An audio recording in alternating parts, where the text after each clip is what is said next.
नवरात्रीचा 5वा दिवस हा देवी स्कंदमातेला समर्पित आहे।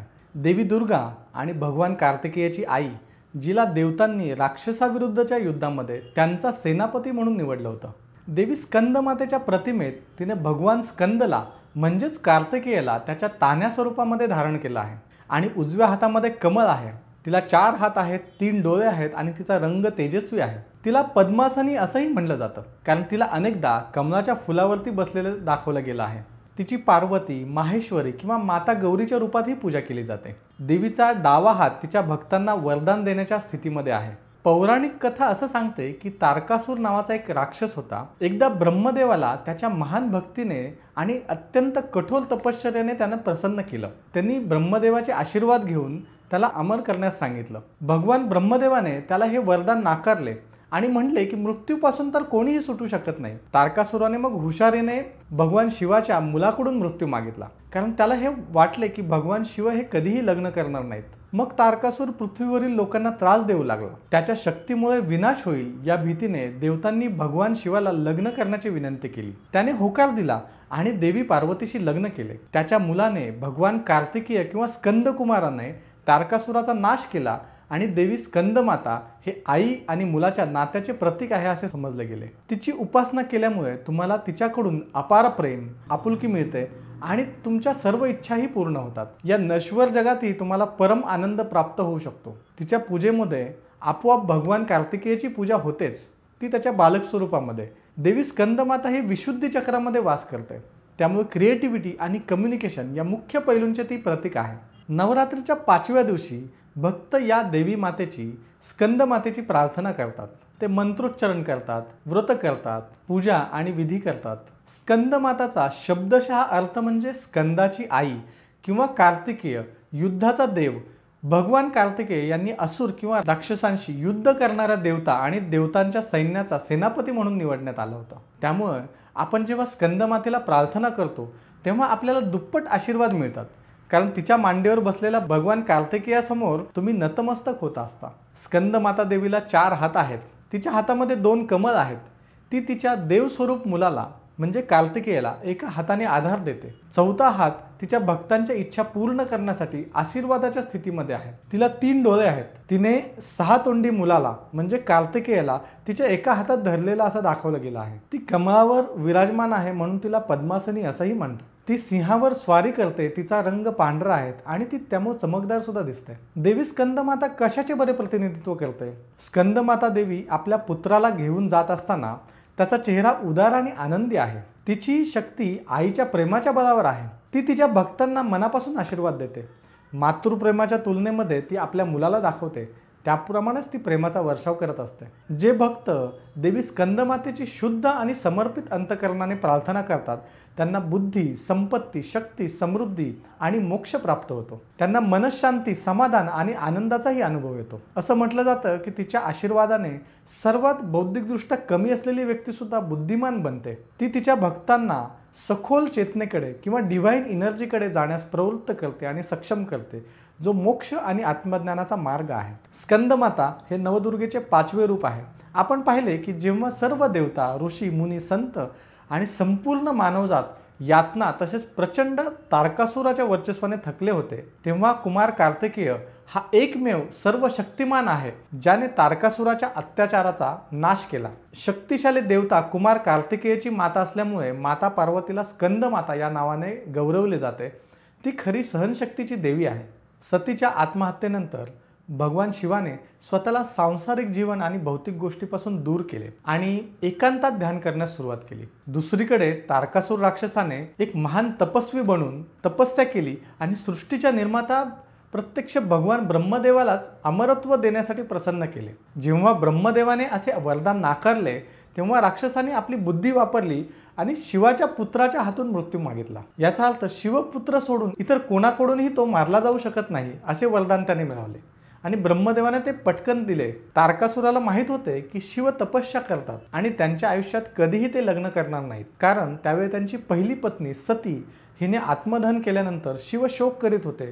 ते योगी बनले होते आणि कठोर तपस्या करून ध्यानामध्ये मग्न होऊन पर्वतावर निवृत्त झाले होते. भगवान शिव पुन्हा ग्रहस्थाची भूमिका घेणार नाहीत असे वाटत असल्यामुळे या वरदानाने तारकासुराला जवळजवळ अजिंक्य बनवले होते. म्हणून त्याने निर्भयपणे देवांवरती हल्ला केला आणि स्वर्गात मोठा कहर केला. देवतांना राक्षसाच्या या युक्तीची कल्पना आल्याने ते भगवान विष्णूकडे मदतीसाठी धावले. भगवान विष्णू म्हणाले की त्यांना दक्षाच्या यज्ञ सोहळ्याला निमंत्रण द्यायला हवे होते आणि ते उपस्थित राहायला हवे होते. असे झाले असते तर सतीने स्वतःला जाळले नसते. भगवान विष्णूने त्यांना सांगितले की राजा हिमावतीची कन्या पार्वती ही सतीचाच अवतार आहे, जिचे शिवाशी लग्न करायचे आहे. दुसऱ्या बाजूला नारद मुनींनी पार्वतीला, ज्याला शिवाची लग्न करायची इच्छा होती, तिला पटवून दिले की जर तिने कठोर तपस्या केली तर शिव तिला स्वीकारण्यास प्रसन्न होतील. मग पार्वतीने तिच्या प्रगाढ भक्ती आणि अखंड तपश्चर्येने भगवान शंकरांना प्रसन्न केले आणि त्यांना त्यांच्या तपस्वीपणामधून बाहेर येण्यास पटवले. मग कामदेवाच्या मदतीने देवतांनी शिवाला पार्वतीला पत्नी बनवण्याची इच्छा व्यक्त केली. शेवटी शिव आणि पार्वती हे विवाह करतात आणि एक अतिशय शक्तिशाली बीज देतात. ते बीज एक परम ऊर्जावान बालक ठरते, ज्याचे पालनपोषण 6 कृतिका मातांनी पार्वतीच्या देखरेखीखाली केले. त्यामुळे या बालकाला कार्तिकेय म्हणून ओळखले जाऊ लागले. तो अत्यंत देखणा आणि मजबूत बनला. त्याचे युद्ध कौशल्य आणि सामर्थ्य, शारीरिक, मानसिक, भावनिक आणि आध्यात्मिक रूप पाहून ब्रह्मदेवाने त्याला देवांचा सेनापती म्हणून नियुक्त केलं आणि त्याला स्कंद म्हणजे हल्ला करणारा हे पद दिले. पद ग्रहण केल्यानंतर कार्तिकेयाने शेवटी तारकासुराचा वध करण्याचे काम हाती घेतले. हे युद्ध वर्षानुवर्ष चालले आणि शेवटी कार्तिकीय किंवा स्कंदने या राक्षसाचा वध केला. देवांनी त्याचा आणि अशा वीर पराक्रमी पुत्राला जन्म देणाऱ्या मातेचा म्हणजे पार्वतीचा स्कंद माता म्हणून संबोधलं आणि ती स्कंदांची माता म्हणून गौरवली गेली. 4 हातांनी 6 तोंडी अर्भक कुमार कार्तिकेय तिच्या मांडीवर धरून ती बसलेली आहे. तिच्या उजव्या आणि डाव्या दोन्ही हातामध्ये कमळाची फुले आहेत. ध्यानावस्थेत कमळावर बसल्यामुळे तिला पद्मासन देवी सुद्धा म्हणले जाते. नवरात्रीच्या पूजेच्या 5व्या दिवशी स्कंद मातेच्या पूजेला खूप महत्त्व आहे. ती तिच्या शांततेने उपासकांना मंत्रमुग्धही करते. ती शुद्धतेची खरी देवी आहे. या सर्व शक्तिमानाला प्रार्थना करून उपासक त्याच्या आत्म्याला आणि मनाला शांत करण्यासाठी विश्वशांतीचा प्रवास करू शकतात. या महान प्रवासामुळे ज्यांना जीवनामधील स्वर्गीय सत्याची जाणीव होते ते आपले दुःख मागे सोडून जीवनामध्ये महान आणि दैवी समाधान मिळवतात. असे मानले जाते की दुर्गापूजेच्या या दिवशी भक्त आणि उपासक विशुद्ध चक्रमध्ये प्रवेश करतात. विशुद्धा म्हणजे सर्व दिशांनी शुद्ध. अशा प्रकारे या अवस्थेत उपासक अविच्छिन्न विचारांकडे जातो.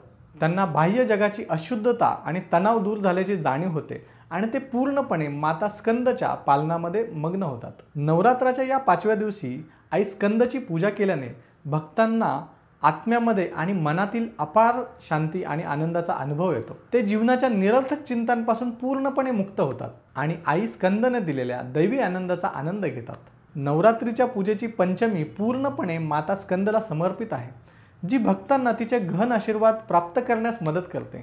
तिचे दैवी तेज तिच्या भक्तांच्या जीवनामध्ये पसरते. तिच्या कृपेने सर्व खऱ्या मनोकामना पूर्ण होतात. तिने कधीही आपल्या भक्तांना रिकाम्या हाताने परत येऊ दिले नाही. खरं तर तिचे आशीर्वाद अमर्याद आहेत, जे जीवनामध्ये खरी शांती देतात. ती निर्वाण किंवा मोक्षाची दिशा दाखवते. या देवीला भक्ती अर्पण करून भक्त जीवनातील कोंडीमधून बाहेर पडतात आणि मोक्षासाठी शांततेने पुढे जातात. देवी पार्वतीला कार्तिकेय किंवा स्कंदची आई झाल्यानंतर स्कंदमाता असे म्हटले जाते. तिचा रंग शुभ्र आहे, जो शुद्ध पांढरा आहे. स्कंदमातेची उपासना केल्यामुळे भक्तांना युद्धाचा देव कार्तिकेयाचाही आशीर्वाद मिळतो. दुर्गेचे हे एकमेव रूप आहे ज्याच्यामध्ये हा गुण आहे. तिचे वाहन ही उग्र सिंह आहे आणि तिला 4 हात दाखवले आहेत. ती बाळाला मुरुगुन किंवा कार्तिकेय तिच्या मांडीवर घेऊन उजव्या हातात धरले आहे. तिने वरच्या 2 हातात कमळाची फुले धरली आहेत. तिचा दुसरा उजवा हात अभय मुद्रामध्ये आहे आणि ती कमळावरती विराजमान आहे.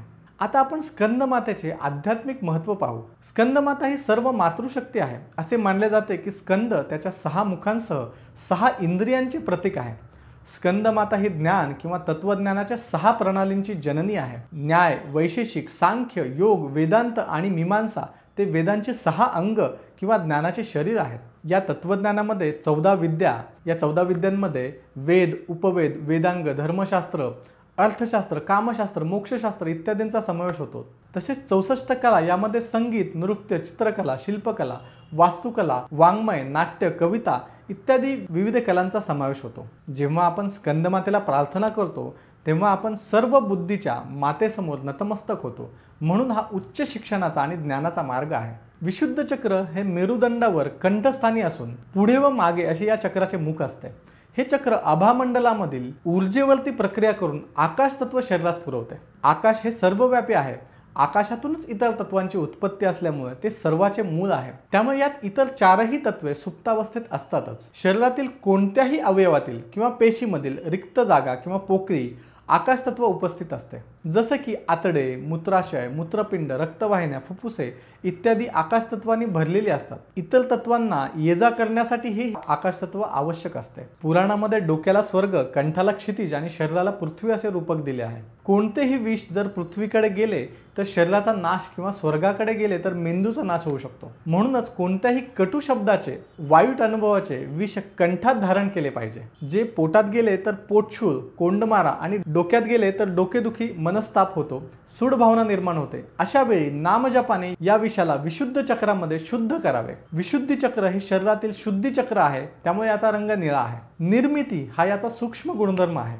त्यामुळे विचारांची निर्मिती, कलेची निर्मिती, गर्भाची किंवा पेशींची निर्मिती व बदल आकाश तत्वामुळेच घडतात। ज्याचे विशुद्ध चक्र सक्षम आहे ती व्यक्ती कलाकार, यशस्वी राजकारणी तसेच व्यवसायी उद्योजक होऊ शकते। आणि हेच विशुद्ध चक्र जर कमकुवत झाले तर संसर्गजन्य विचार, विचारशून्यता इत्यादी समस्या उद्भवतात। विशुद्धी चक्र जर अतिशय सक्रिय झाले तर ऑटोइम्यून डिसीजेस किंवा अतिविचार, वायफळ बडबड अशा सुद्धा व्याधी उद्भवू शकतात। आकाश तत्व मिळवण्यासाठी टरबुजासारखी भुसभुशीत गर असणारी फळे, हिरव्या पालेभाज्या तसेच औषधी वनस्पती जसे की मेथी, हळद इत्यादी आहारामध्ये असाव्यात। त्याचबरोबर सर्वांगासन, उत्तानासन यामुळे विशुद्ध चक्र संतुलित राखण्यास मदत होते। ज्यावेळी विशुद्धी चक्राच्या कार्यकारिणीमध्ये दोष उत्पन्न होतात तेव्हा घशाचे विकार, स्वरयंत्रातील दोष, tonsil, mouth ulcer, goitre, thyroid, parathyroid ग्रंथीमधील दोष, दमा तसेच लिफेटिक सिस्टीम मधील दोष इत्यादी शारीरिक व्याधी उद्भवू शकतात। तसेच अकारण चिंता करण्याचा स्वभाव, चिडचिड, अपराधीपणाची भावना, संभ्रमावस्था